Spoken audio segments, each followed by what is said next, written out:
In this video, you'll see how to create and edit links in Microsoft PowerPoint for the web. On this slide, I have some text that I want to turn into a clickable link. First, I select the text I want to use as the link.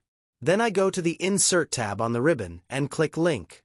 The Link dialog box opens. In the address box, I type or paste the web address I want to link to, and then click Insert. The text is now a hyperlink. Let's see how it works in slideshow view.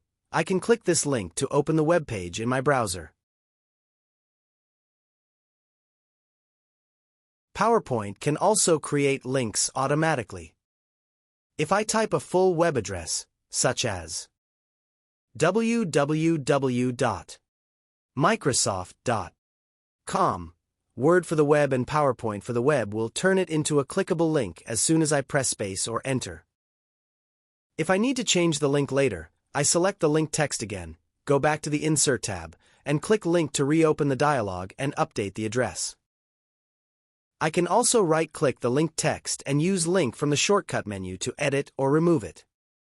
Insert links like this makes it easy for your audience to visit websites or online resources directly from your presentation.